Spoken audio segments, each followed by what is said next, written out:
So my name is Aneesh de Vos, as it always is. Today we have David Buckler, ponderful, glamorous. Anything else that I could throw your way today, David? What can I say? Can you follow it with anything else about yourself that you'd just like to add?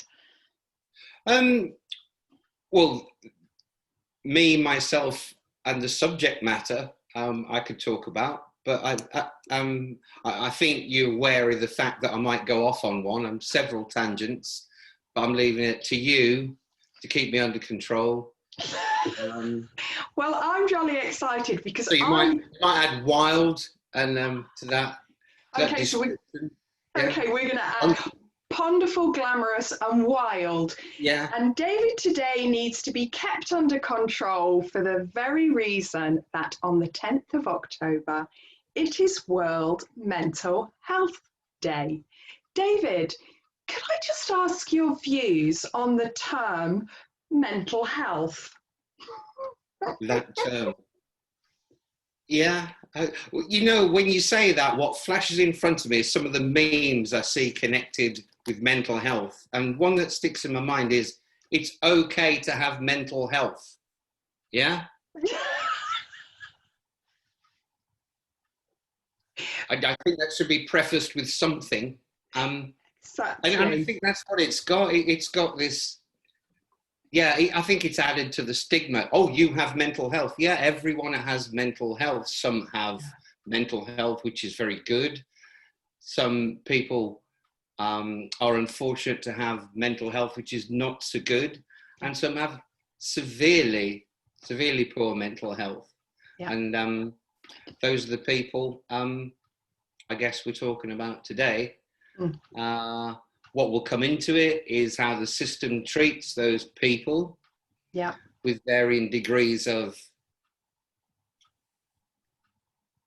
emotional problems, emotional issues. And as you know, I veer away from clinical description and the medical model of healthcare, which is sorely neglected.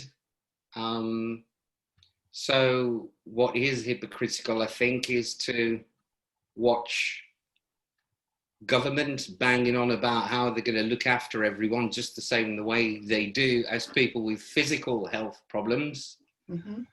Bearing in mind that, I guess, financially, they should be treated the same, but clinically, there's a bit of a mismatch when it comes through research into practice, diagnosis, which, you know, is another pet hate of mine.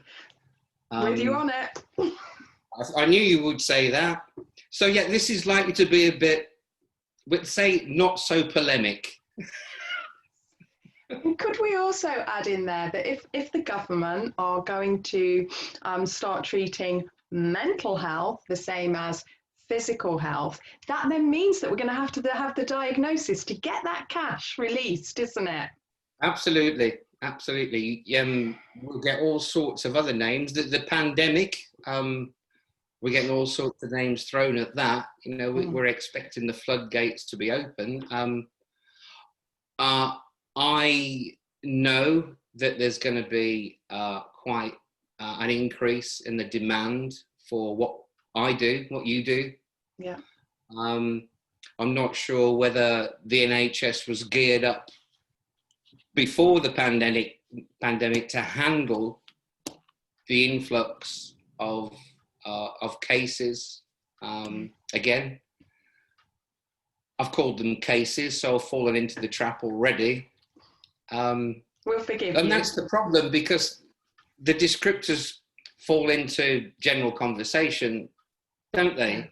Yeah, and it's difficult to make yourself understood if you stray away from the nomenclature. It is.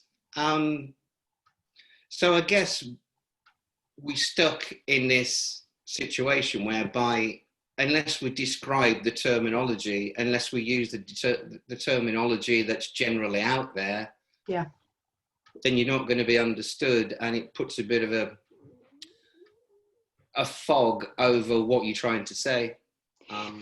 It does, and it's almost, I don't know about you, David, but I almost feel, I've got a new whizzy chair. I just like to say, if I'm whizzy, I thought you were doing some I've a new whizzy chair. Have you got some music on in the background? No, but my cat keeps stealing it. So your cat steals your chair. Yeah, she does. She thought it was bought for her. Because I'm caring for my physical health. So, but haven't we though, as therapists, and I find this a lot, that when I am talking to somebody that I'm working with, okay, do you see how I didn't say client, etc.? Because I personally believe in the terminology of a companion, because it's two people that are working together to find a way that best supports that person to manage what their emotional well-being would be what I would say. Yeah. So speak the same language. Yeah. So don't you though, you accommodate and adjust your language, because if context. Sure. And even in academia, you would use a certain way of speaking, and then into, you know, day-to-day working life with peers and colleagues in there, I often sometimes feel as if I'm a little bit of a chameleon. I'm also known for being very blunt and perhaps using language that's not necessarily expected within certain circles. David knows me very well. So sometimes I kind of throw the languaging open. Yeah. But it's very important, as you say, to come from a frame of reference where your client is, where they're at, and using their description of what's going on. Yeah, very important. Yeah. But it doesn't stop me using it outside there. Yeah. No, exactly. And so you're right, you adopt this, if you like, alternative presentation of yourself, that fits. Yeah. Because you want to be understood. Yeah, and equally you want to be understood in the varying places where you are. You know, if you went into say a different country, you went to Japan, you wouldn't, well, in actual fact we're British, aren't we? We just speak really loudly and apparently people will understand. More slowly, yes. So maybe that's not the best thing, but in theory, if we went with my theory, you wouldn't then go in and speak Italian. You would go in and speak Japanese at a proper level, not high level decibels. I kind of think that there is definitely a need to reflect the languaging that you are with. But I guess my worry, and what you've brought into this conversation, really is that to release money, then there has to be this diagnosis. I suppose in an ideal world, I would wish that there could be kind of levels of need, that a therapist, a practitioner, whomever, could ask for more money being released, because, you know, that you're on a tier of emotional well-being and support that's needed. I would prefer that there wasn't, well, you know, personality disorder or psychosis or da-da-da-da-da. I would prefer that there weren't, especially when we're coming back to trauma. We look at the neuroscience, we can see that there are neurological changes due to trauma, which can then present as X, Y, and Z. What do you think, David? A list of symptoms. Yeah. Yeah. As you know, it's very much a bone of contention with me, the way things are run, operated, etc. And we have to work with what we've got. That's why I probably, if I could be employed by the NHS as a counsellor, which is extremely doubtful, because regardless of how well I'm qualified, I still don't fit in the model that they've created. No. So I know that, and that's why I work in private practice, because I'd last about 5 minutes. Yeah. And that is because of a model that's been sold through NICE into the NHS. Okay. The model is psychology based and very heavily leans towards diagnosis, because, as you just said, without a diagnosis, regardless of how accurate it is, it's a more efficient place to start from. Mm-hmm. So it turns the revolving door as fast as it wants to go. Yes. So what we end up with is, again, I have no axe to grind with CBT, but what is offered is a manualized version of CBT. Yeah. And it's taught in a very short space of time. So what you end up with is a production line of mental health care. Yes. So no matter how much money you throw at it to begin with, and there isn't enough, you will always end up with the same results. And many people have shot holes through how the research is done to qualify those funds. Yeah. I have, and I'm not the greatest researcher in the world, but I can find out where the evidence base that is often mentioned comes from. And it's not that great. Yeah. And, you know, you're right. When you make CBT adhere to 8 sessions, if you're lucky, or 6 sessions. Yeah. You know, I do practice CBT, I know you do. but I don't do it on its own, because I believe that it's relevant for different people, and one of the things that it can add is this consciousness of how we can use our thought processes to support or indeed to come against us. But I never believe it's a standalone therapy. And I'm going to be really honest, I cannot see that it can be done in 8 sessions. I do believe in, like Windy Dryden, in 1 session work. I do believe in that. And I'm not saying that 8 sessions can't support and begin to make a change, but we are these complex beings. We are not 6 of this and 8 of this. And that very much is a medical model, isn't it? This idea of cure and move them on.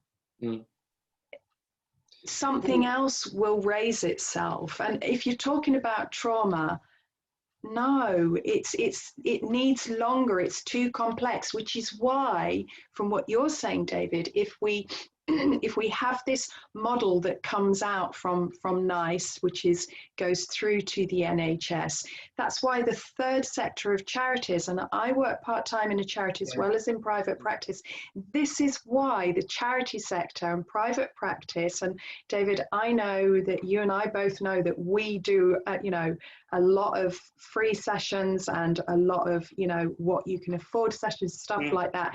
So it's relying on that, because where does that bottleneck of people go? Yeah, I have to say to begin with that, I know some great CBT practitioners. Yeah, me too. But practiced as it was written, Ellis and Beck, for example, it is compassionate in its own right. Totally. And it deals with people and not diagnosis. But I have to emphasise what is given in more often than not through the NHS is a manualised version. So I have to stress that. I started off by saying I've no axe to grind, but it has become an industry in itself. If you don't fit in with the model, I mean, the sad part of it is if you don't fit the model as a client, then you don't get treated. You're listed as untreatable. Yeah, or therapy resistant. Yeah. What even is that? There is nothing that gets my goat more than the term therapy resistant. I mean, what? It looks good on the stats because then you haven't failed. No, and do you know what? We cannot make an industry out of psychology, out of psychological support. However that comes, it cannot be an industry. When say a heart surgeon cuts down into the heart, yeah, you're going to move ribs and the heart is there. I am not saying that heart surgery is easy before anybody shouts out, but any neurologist will say you cannot see the thoughts of a person. We are permanently working on this hypothesis. And you permanently are working with the person in front of you, and I'll say it myself, I say to them, I'm just going to bring this in as a hypothesis. How does that sit with you? How does that land with you? Does that make sense to you? Yeah. It is not finite. It is not clear cut. Neither is heart surgery. But it's really, really not. It's, and how do you equate to somebody feeling okay? Because isn't it relevant also to what's going on around you? It's I hear what you're saying. I, like yourself, where I end up invariably is trying to denounce myself as an expert in a counselling situation. Yeah, totally. I am not an expert on the person sitting in front of me, and I would never profess to be. And it should be so ignorant and rude and uncaring if I were to say to someone, I know what's wrong with you. Yeah. I mean, even saying it makes no sense to me. Yeah. I could say, let's try and find out, what is going on. Let's share this. Let's go down that path together, which sounds person-centered, airy-fairy, if you like, but don't get me started on how even person-centered practice is carried out in some circumstances, because it can be challenging. The way I practice it is challenging because therapy is challenging. You go to therapy to sort something out, for want of a better description. And it starts with a relationship. Yes.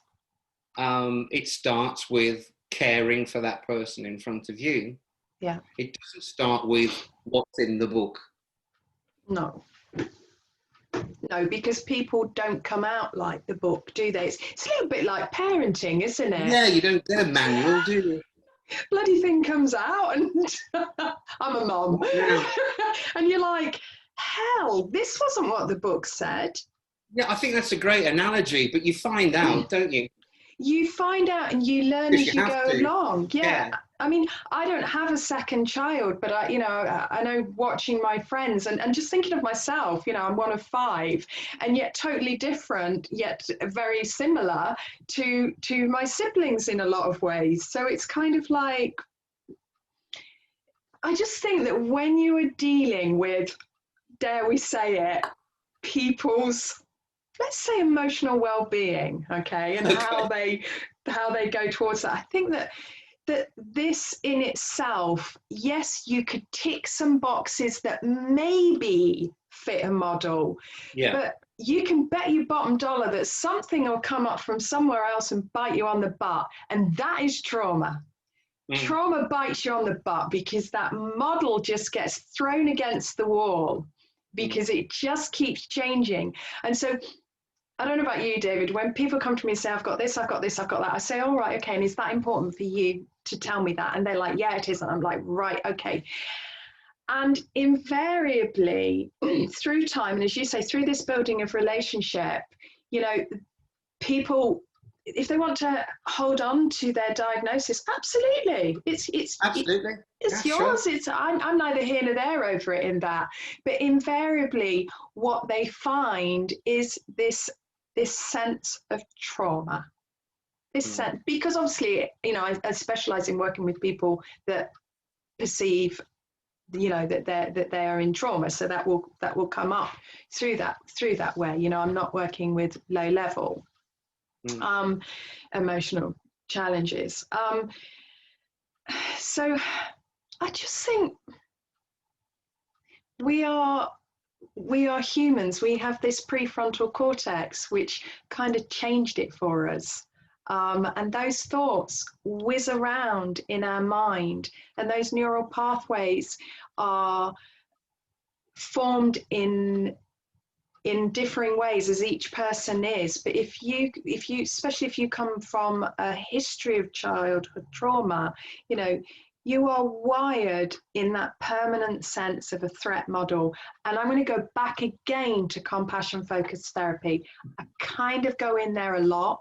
But if we're looking for an approach, I'm going to go with compassion focused therapy with Paul Gilbert and the Compassionate Mind Foundation.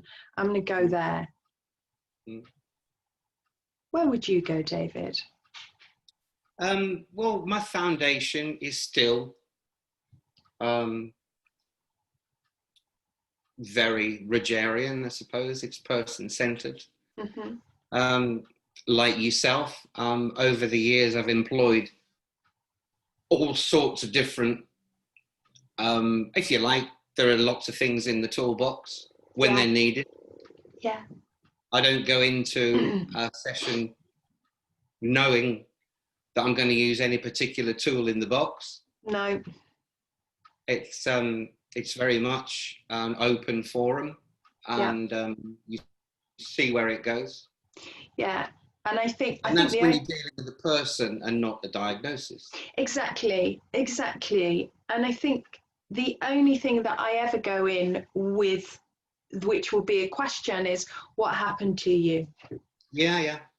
Well, one has to start somewhere. Yeah. And let that person's narrative come. Yeah.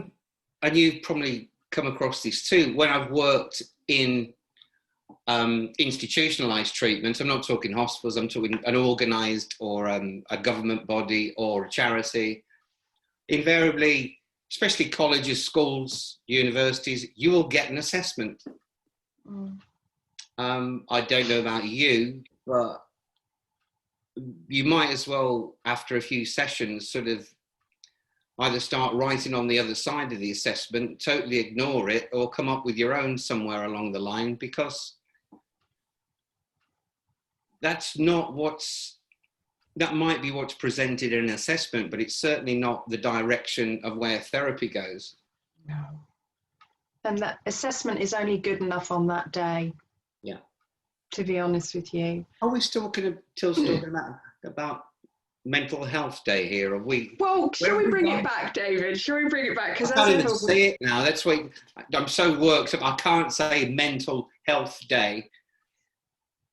So I'm going to throw this in because I'm conscious. Here we go. You know I'm going to throw it in. I'm going to say World Mental Health Day through the Western psychological lens.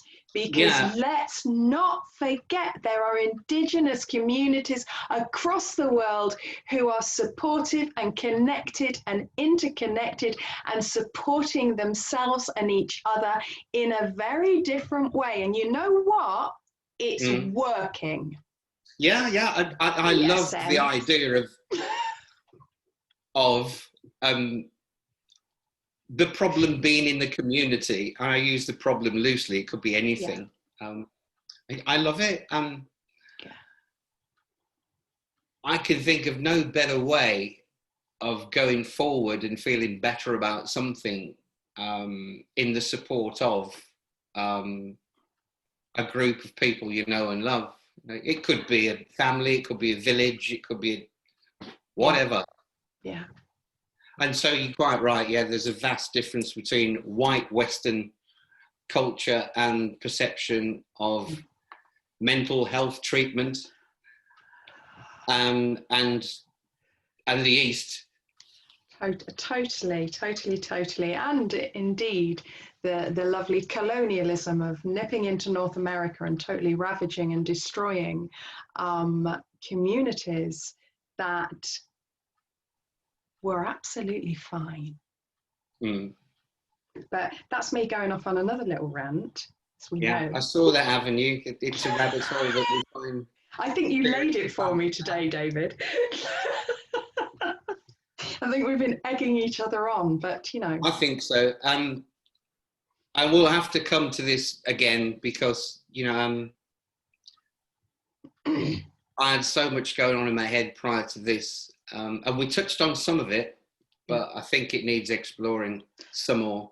I think it does. And so I think that's a cue for me, everybody, that Aneesh, you need to go find a speaker from an Indigenous community to come in and have a conversation, because I just think this is really, really important. Because, you know, maybe now when Western models are really changing and falling, maybe now we need to come, and I would always say it, we need to come back to what makes us connected. What makes us compassionate and what makes us supportive of each other, instead of the division that is existing at this moment in time. So I hope that everybody's enjoyed our I did. Good chat. Always I'm going to process it afterwards. So I think we established that David Buckler is the most ponderful, glamorous and wild. David, if you'd like to label whatever you believe I am, I'll let you have it. Oh, the compassionate Aneesh, caring, compassionate, force to be reckoned with.